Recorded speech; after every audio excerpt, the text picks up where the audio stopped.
Welcome back to 405 Sports. Today we are talking about March Madness. This is the third straight year of talking about it. Seems like forever, but here we go. We're going to break down the East region of the bracket where we have Uconn as the number one seed, and Colin did the research in depth for this region. All right. Let him take it away.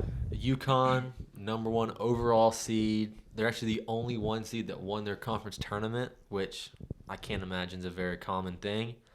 31-3.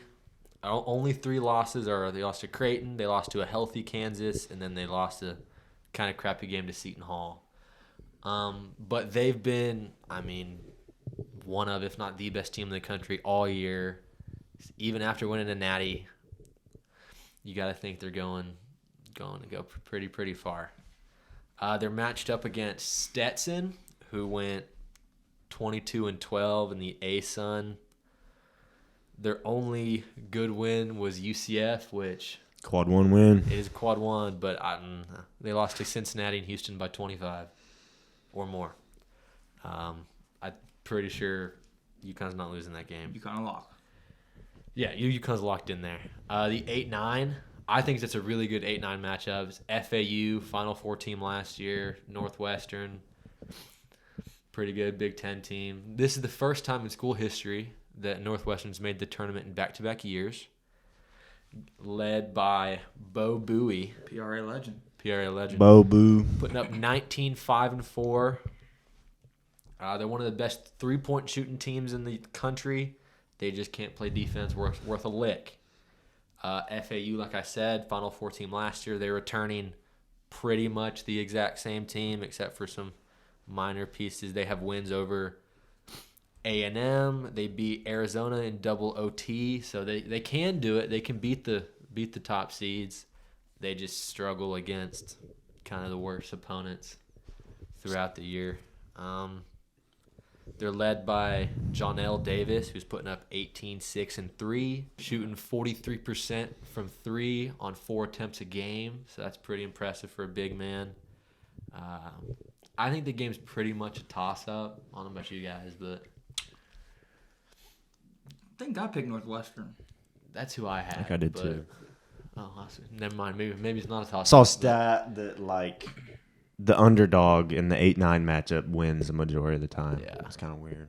I also don't really think FAU should have been an 8 seed, but No. I'm not part of the committee, so That's fair. People thought they were potential last 4 in or last 4 buys type of I team. know. And then they You get an 8 seed. 8 seed, so Yeah. whatever. Yeah. I don't really think there was anything behind it. I think I was just like, you know what? I got to get a. You just got to make yourself feel better by taking If the someone lower. told me that FAU is gonna win, I'd be like, okay, sure. Like I could see him winning. Like it's not like I cared that much about that one. Yeah. Next game's a 5-12 game between San Diego State and UAB. San Diego State was last year's runner-up. Kind of a little Cinderella story last year. They went 24-10, didn't win their conference. But this year they have wins. They won a game over Gonzaga. They swept Utah State, and they beat New Mexico, who's really hot right now. They're led by Jaden Ledee, who's putting up 21, 8, and 2. They're a really good defensive team, kind of inconsistent on offense at times. But they have a really similar roster to who they had last year. They're missing a couple starters from last year, but it's kind of the same main pieces. I could see them going on a big run like they did last year. Probably not to the extent it was last year where they go to the championship game, but they'll play to their seed probably. You ask me? You've now mentioned 3 of the 4 Final Four teams from last year. Yeah, and they're all in the through same 6 teams. 6 teams. Yeah. San Diego State is going to murder UAB, Whoa. who went 23-11 in the American. Bid Steeler, UAB. Bid Steeler UAB. They do have a win over FAU, so take that how you will. They also beat Memphis and UCF. They're probably one of, if not the worst defensive team in the entire tournament. They give up 75 to 80 points to anyone they look at. They are top 15 in free throw shot per game, and they're really good at converting those. So if they can get somehow get into a foul game, they got a chance. But other than that, they're probably cooked. So we're taking Ledee points for sure. Yeah. Yeah.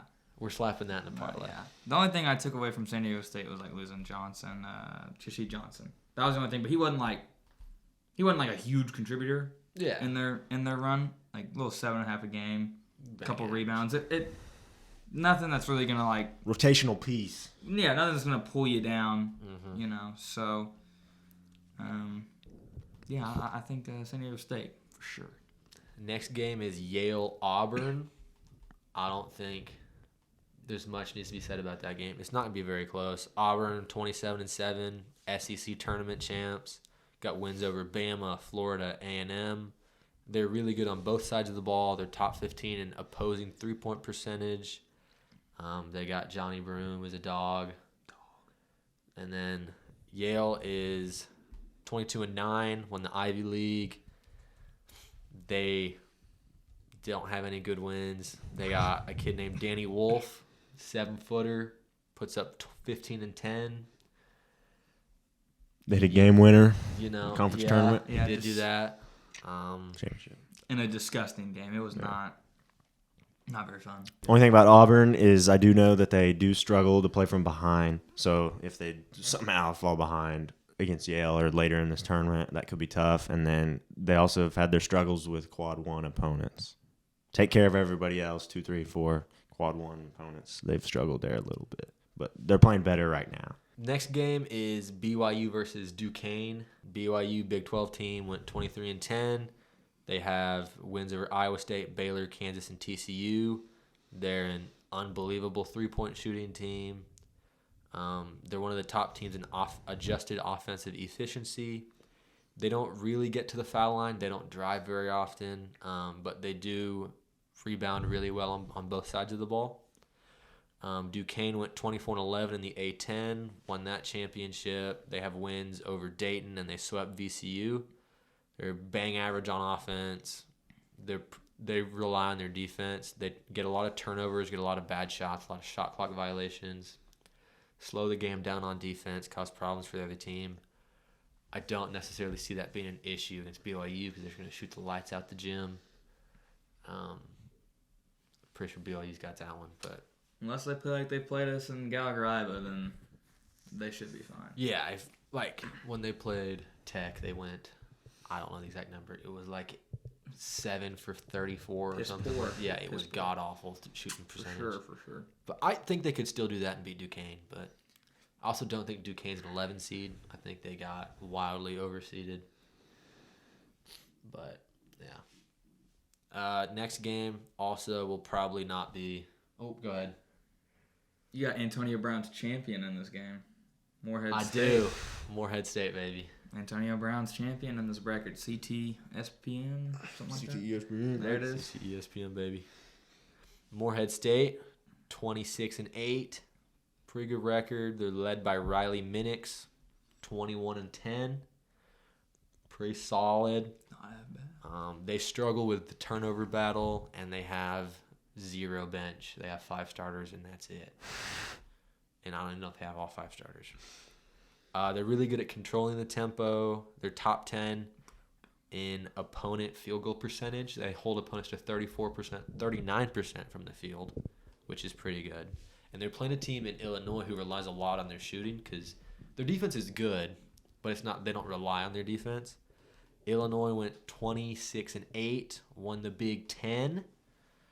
They got Terrence Shannon, who has been an absolute demon in the Big Ten tournament. 34 in the championship game, 40 the game before that, 30 again the game before that. Was taking those points for sure. Anything on Illinois or Moorhead? They got some dogs. Yeah. The Illinois. I like Coleman Hawkins. He's pretty good. They do have Brad Underwood. Yeah, I hate that guy. SIU legend. Dumbass. Yeah, he's been really good. He's been good in the tournament. But like you said, Has destroyed Wisconsin both times. Yeah. Oh yeah. Yeah, Colin loves him. For that. I do. Hate Wisconsin. Next game, probably gonna be the game I want to watch the most out of this bracket because I think it'll be the closest game. Washington State Drake. Washington State 24-9 in the Pac-12. They swept Arizona, which is pretty impressive. They also beat Colorado, Utah, Washington. They got a top 30 defense in the country. They got a really patient offense. They got 2 guards who are averaging 15 or more a game. It's pretty impressive out of them. And then Drake is 28-6, won the Missouri Valley Championship. They beat out Indiana State, who a lot of people thought could do pretty good in this tournament. I think Drake will do just as good as they will. They went 2-1 against Indiana State. They're led by Tucker DeVries, who put up 22. Could be future Cowboy. I hope he's a future Cowboy. Puts up 22-7-4, and they're one of the best teams at creating second chance points. So that could be a problem for Washington State with a slow offense. Yeah, I got Drake in an upset in that game. I think it'll be really close. Last game, 2-15 game. Just murder. Iowa State, 27-7, Big 12 champs, dismantled Houston in the championship game. 2-1 against Houston, beat Kansas, Baylor, BYU. Above average offense, elite defense. Keyshawn Gilbert's a dog. Lipsky's a dog. Mommy. He's a dog. Mommy? Milan Savic. Yeah. Milan Monsilovic. Yeah. If Gilbert was still at UNLV would be really I good. know. But no, yeah, he's a dog. Is this an emotional game for TJ Ozelberger, who was at South Dakota State? Never knew that. He might be. You never know. But he might just want to drill him, you know. He might just want to drill him. Yeah, I think they're gonna drill him. And then just said Iowa State. South Dakota State, 22-12. They won their conference. They got a kid named Zeke Mayo, putting up 19, 6, and 4. Pretty stud. Pretty much a stud. They struggle shooting the free throw, and they struggle rebounding, which is 2 things you cannot screw up against Iowa State. So Sure. I think you can probably chalk that puppy up now if you wanted to. But that's just me. The favorite, probably Uconn still. Won the Natty last year. Best team in the country pretty much all year. It's hard to really root against them, even though there's literally 4 of the 5 Power 5 conferences champions are in that region, which kind of sucks for them. But I don't know if you count Auburn as a sleeper, but I think a lot of people don't have Auburn winning that. I think Auburn really could. I also got Drake and FAU as my sleepers because we've seen FAU and that team, what they've been able to do in a tournament. And I think Drake's a team that can come out and beat teams they're not lined up to beat. No.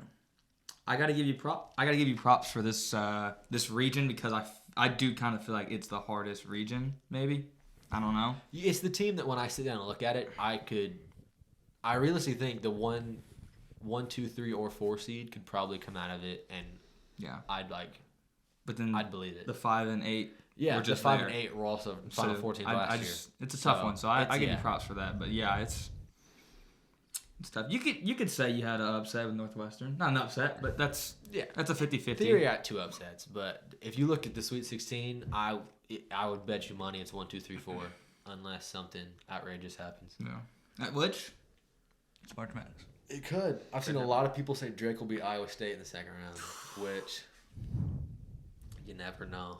I kind of hope they don't, because then if we were to offer him, he'd be like, well he's going to ask for a lot more money. He's going to ask for a lot of money anyways. Just put up he 22, 6, and 4 or something, whatever I just said. I do think that the defending national champions since like 2008 or 9 when Florida did it back to back, I think they've struggled pretty badly. I remember seeing a stat last year that was like they don't make it out of the Sweet 16. Yeah. No national champion has made it out of the Sweet 16 the following year except for Florida, who won it back to back. Yeah. So they could be cursed, or this could just be a little Uconn dynasty, a little throwback. I think Dan Hurley's got them cooked up. Yeah. And then I think this region has the best 1 seed, the best 2 seed, and the best 4 seed. Oh, yeah. All in one region. I think Auburn's the best 4. I think Iowa State's the best 2. Better the best 3? I like Creighton. Creighton. I like Creighton or Kentucky. Oh, I've got Kentucky as a 3 seed. Yeah. Yeah, either one of them. They But I gotta think, drop 100 to win. But Illinois is good though. That's a tough 3 seed as well. oh, for sure. to me, I think East is the best, like from top to bottom, the most talented region. Thank you guys for watching the video. Don't forget to like and subscribe. Comment down below who you think is going to make it to the championship or I guess Final Four out of this region.